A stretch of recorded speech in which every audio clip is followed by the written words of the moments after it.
F, le groupe de la mort où l'on retrouve évidemment les tenants du titre, les éléphants de Côte d'Ivoire, duel où les points vont compter cher évidemment en Coupe du Monde. Voilà donc cette composition camerounaise. Oui, déjà les choix du fort, parce qu'on aurait pu attendre Limina, on aurait pu attendre Babika, mais c'est d'autres choix qui ont été faits avec Denis Bouanga évidemment. Le coup d'envoi donc de ce choc dans le groupe F avec deux équipes qui rêvent évidemment de sortir de ce. Dans la Ligue 1 ivoirienne, sous les couleurs du Stella Club d'Adjamé. Bouanga n'a pas réussi à contrôler un ballon que peuvent dégager les Camerounais. Loin vers l'avant avec cette déviation. Bryan Mbeumo, la première balle touchée par Bryan Mbeumo qui la donne maintenant pour Kareta Ayo qui frappe entre les jambes du gardien gabonais pour l'ouverture du score. Mais le drapeau, malheureusement pour les supporters des Lions indomptables, s'est levé pour signaler une position de hors-jeu. Première chaude alerte là pour les Panthères du Gabon. Ouais, ça a été dégagé dans l'axe par Manga de manière assez inexplicable. Ça a profité à Mbeumo qui a mis un peu de temps. Il y avait un ballon à mettre à Etaillon, peut-être en première intention, on va le revoir ici. La tête un peu dévissée. Il y a un ballon à mettre ici tout de suite. Et il n'y a pas de position de hors-jeu d'Etaillon, a priori, sur l'image qu'on vient de voir. Il y a le pied gabonais. Il y a le pied gabonais qui met en jeu Etaillon. Qui en parle. Et le but est validé donc. Le but est bel et bien validé. Vous aviez bien vu Cédric avec l'attaquant. C'est vrai que quand on joue avec Pierre-Emerick Aubameyang qui attire, qui aspire beaucoup de ballons, c'est forcément toute l'animation offensive qui est différente. Les automatismes. Bryan Mbeumo qui est reparti sur cette contre-attaque qui temporise un petit peu. Bryan Mbeumo, il rentre à l'intérieur. Il a essayé de chercher, de s'appuyer, d'aller chercher Arthur Avon. Ça n'a pas fonctionné. Royce Openda se retrouve un petit peu seul. Il donne le ballon, mais voilà. Denis Bouanga ne le touche pas parce qu'il se savait en position de hors-jeu. Bouanga maintenant qui peut frapper à l'extérieur de la surface. En revanche, dans ce deuxième mouvement, il s'était replacé, il a tenté la frappe. Cet avertissement aussitôt. Toujours on transperce la ligne défensive.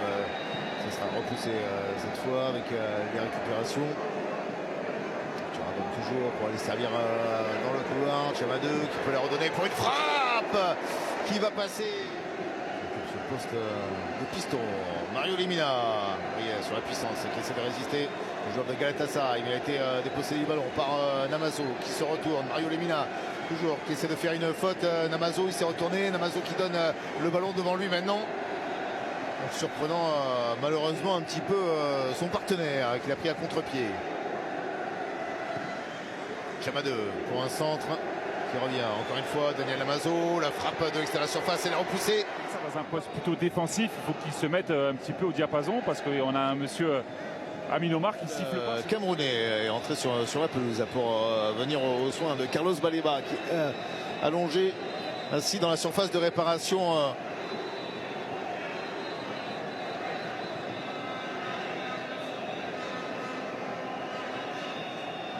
Il se tient l'ischio droit. J'espère que c'est pas trop grave pour lui parce que c'était un petit peu le métronome, garant d'équilibre cette équipe. On a vu aussi des discussions animées entre Loutolo et son coach David Pagou.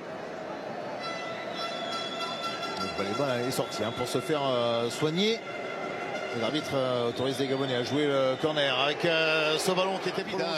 Contrôle, la frappe pied gauche ensuite pour le joueur du Los Angeles FC. Et l'arbitre qui décide donc d'en rester là. C'est la pause ici dans le grand stade d'Agadir avec pour l'instant dans notre jeu. Voilà le coup d'envoi qui est donné la deuxième période. Bryan Mbeumo qui lance les débats, les indomptables qui mènent donc toujours 1-0. Mais attention évidemment à la réaction des Panthères gabonaises.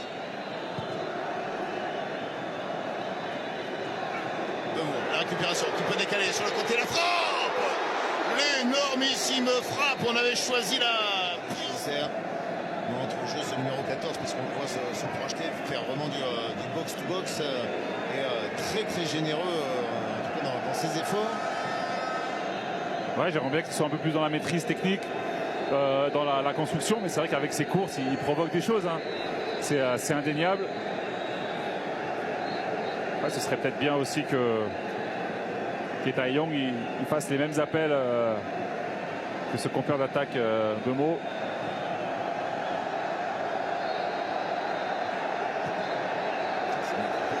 Le dégagement, Taeyong, la déviation pour Bryan Bemo qui temporise là, qui va essayer de frapper, mais alors qui va rouler.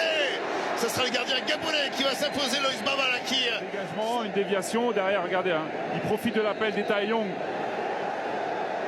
pour avoir une... Bryan Bemo chargé donc David Pagou d'aller marquer ce deuxième but qui mettrait à l'abri les Lions indomptables dans leur entame de tournoi. Le ballon récupéré par les Panthères gabonaises qui peuvent écarter pour Pierre-Emerick Aubameyang qui décale dans le couloir. Openda pour un centre, encore une fois repoussé par la charnière centrale et notamment par Samuel Koto. Ouais, il a eu un geste défensif décisif là, Koto, sur la tentative de frappe du Gabonais.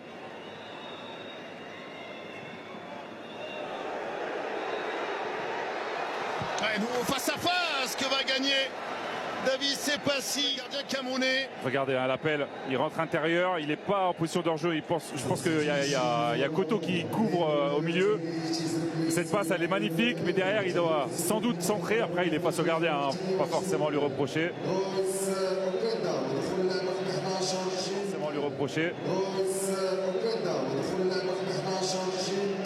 Maurice Openda donc qui voilà, a beaucoup travaillé.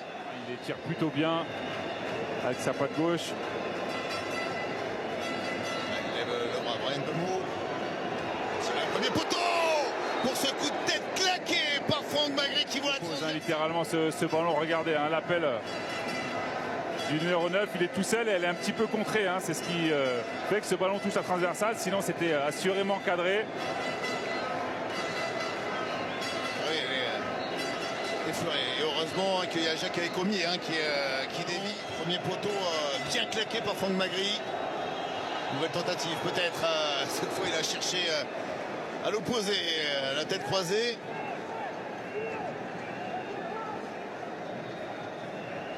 Un Bemo quand même, hein, il est capable de faire tellement de choses.